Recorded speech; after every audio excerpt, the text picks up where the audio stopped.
Hello, everyone. Hope you all are having a good day. This is the journey that I am recording regarding the loss of my daughter, Deonka Drayton, which is one of the victims of the Post nightclub shooting in Orlando, Florida, June 12th, 2016. Again, this is a series that I'm putting out regarding what we went through as a family, processing trauma and PTSD. Yeah, excuse me, I'm a little raspy, dealing with some respiratory stuff that just wants to linger on for whatever reason. But I'm coming on here. It took me a minute to come back because I really was feeling some type of way. And a lot of times when I'm feeling a certain way, I try to really put my finger on or try to figure out why I'm feeling the way I feel. So I think what I've realized is that trauma manifests in different ways. And I think on a previous video, I talked about it being Martin Luther King birthday holiday weekend. And that was the weekend that we last saw my daughter because we went to visit, being that it would have been a long weekend as far as work was concerned. So I always say the body keeps the score. So sometimes you may not realize what you're feeling or what causes you to feel a certain way, because I think, let me speak for myself. For me, we are 8.5 years out from the incident, and I just feel like sometimes I feel like I'm going forward, and then sometimes I feel like I'm right back where we started. It's also raining outside.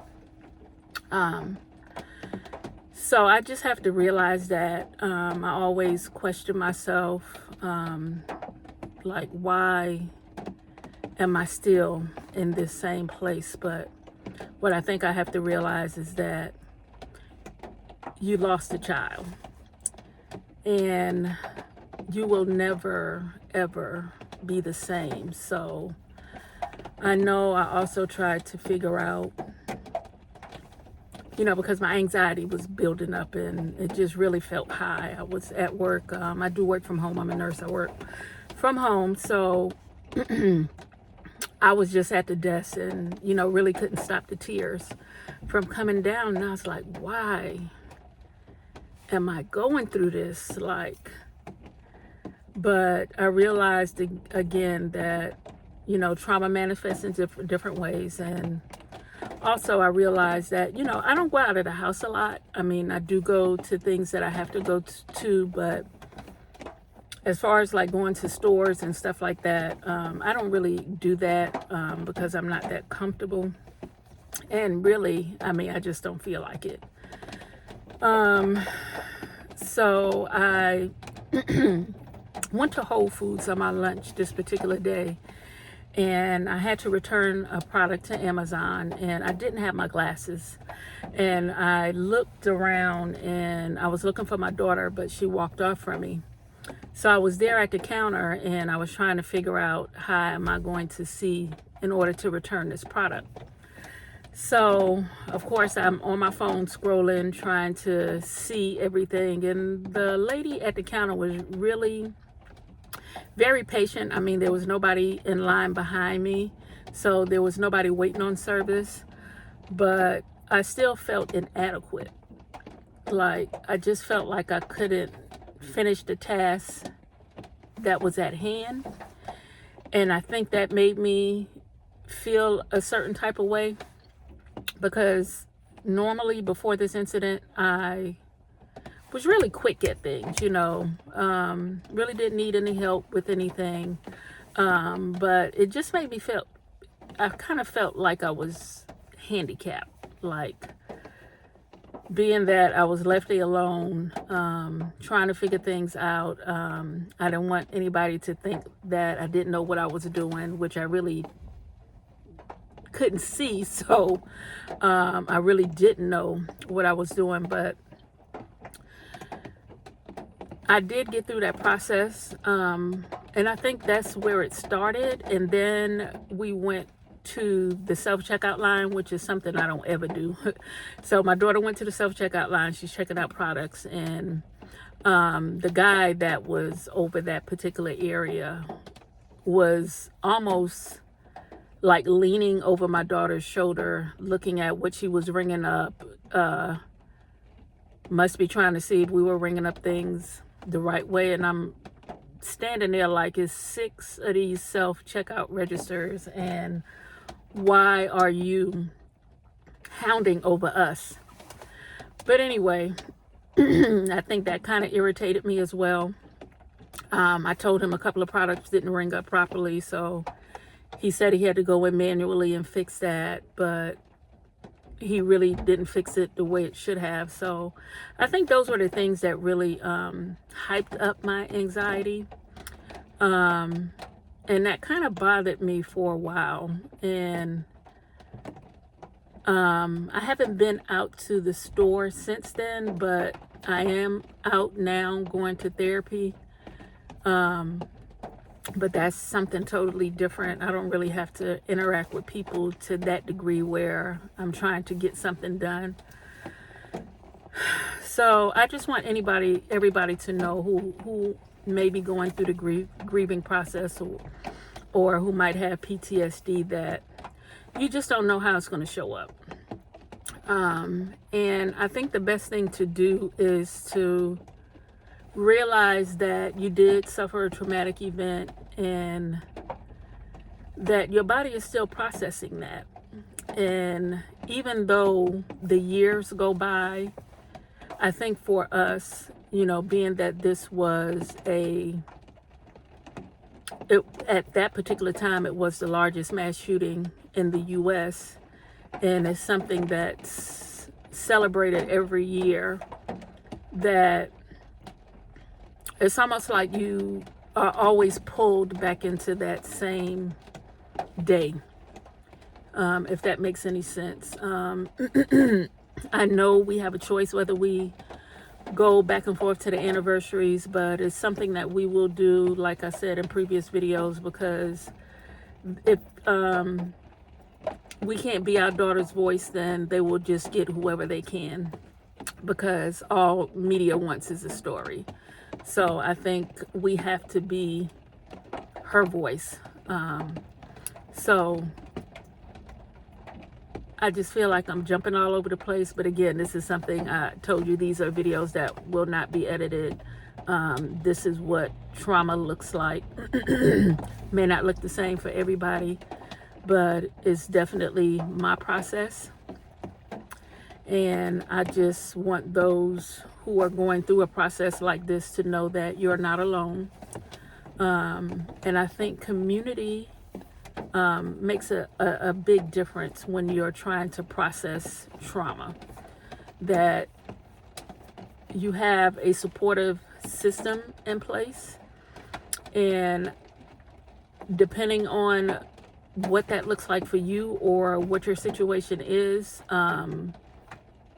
you have to create those healthy boundaries.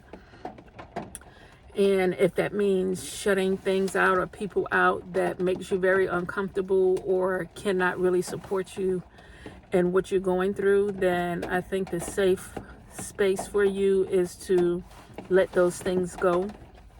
At least that's what I had to do, because I look at it as, like, if I know that I'm crossing the street and there's a car coming, and I know that if I cross at this particular time that the car is going to hit me, then my choice should be not to cross at that particular time, because I know that the result of that is not going to be good. So you need to create your boundaries as such. If you know that something is hurting you, if you know that people are hurting you, or they're not helping your situation, I think those are things that you need to just cut out in your life. Again, like I said, there were things and people that I had to cut out in my life. And I know that those people might feel some type of way, but they didn't experience what me and my immediate family experience, you know, mom, dad, and siblings. Everybody's relationship concerning the deceased, if it was a family matter, that looks different for everybody. So, you know, you have to do what works for you.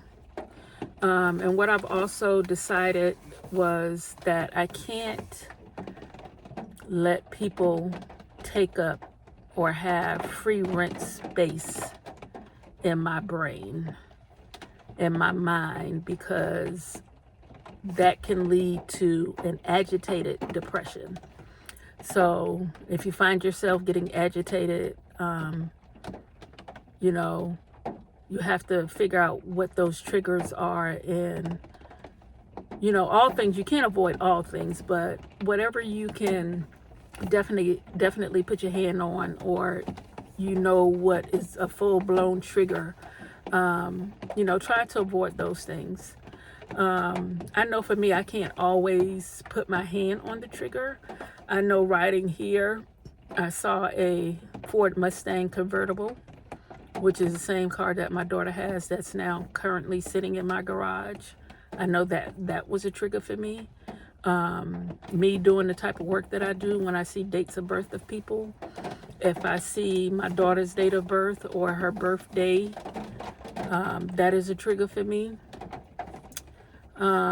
So it's really, it's a battlefield of the mind. So you have to really just try to get a handle on what you're feeling, why you're feeling it, and see what you can do to try to lower the anxiety that you might be experiencing.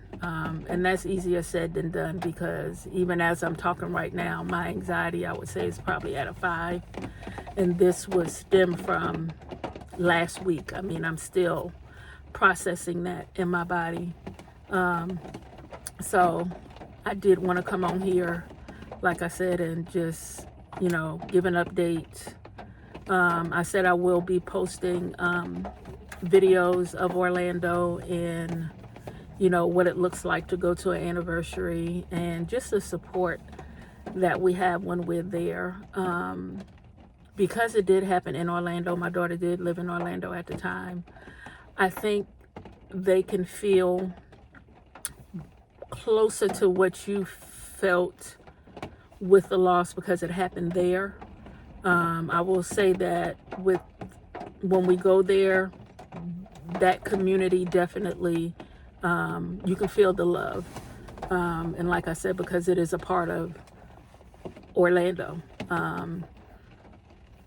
So, you know, when you come here, you know, you come back home, you have to talk to people and pretty much take them through or explain to them what you've been through. So I think I'm really past that. I might tell them, you know, that I did lose my daughter in the Post nightclub shooting in June 2016.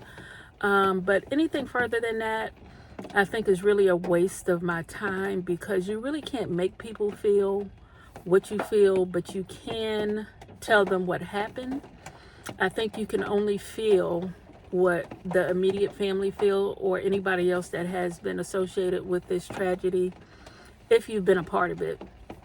And what I mean by being a part of it is if you lost a child, or if you have a child that, you know, was one of the survivors in this particular event. So I'm not going to make these videos very long. I have to figure out a way, you know, being in my middle 50s, I don't know how to edit things and stuff like that. So I'll have to ask for help when I'm trying to insert the post videos and stuff like that. So again, these series is to help people to see what trauma looks like, PTSD, what that looks like. And I also want people to know that they are not alone. And everybody's experience is different. So of course, like I said before, this is our personal experience, and what we went through as a family and are still going through, and I'm sure we'll continue to go through forevermore. I do know God is with us. I'm a faith believer. I do believe in God, who's the head of my life. So I know that he is in control, and I could have lost my mind a long time ago. And I know that there's a purpose and a plan that he has for me regarding this loss. So I know it is to help people. And I think I mentioned in one of the other videos that there were 3 things that I heard that night. And I think I named it 2 things: the baby's cry and the music without words. But the 3rd thing was that, when I questioned God and asked him, why Dee Dee? And I don't know if I mentioned this on a previous video, so excuse me if I did. I don't go and rewatch these videos, but he said she was your firstborn, so that's your first fruit. And because of the sacrifice, many will be delivered in her name. So we, do have a Foundation 3D initiative that we've created in her honor and legacy, that we may be a help to other people. And given that it was Latino night, but it affected largely the LGBTQ community. I know there are a lot of people out there that really don't know how to maneuver through something like that, because, in families that really don't know how to deal with it. So I'll also be discussing, what or how we dealt with our daughter being of that community. So again, I'm going into therapy, so please like, comment, and subscribe, and just let me know if y'all want to do a Q&A. I'll probably have my husband on here at some point, because I do know trauma affects males, moms, and dads differently. We both grieve differently, and we'll get on here and discuss what that looks like as far as a couple is concerned. But like I said, please like, comment, and subscribe. And if you have any questions or concerns, please let me know below. Yeah, have a good day. Thanks.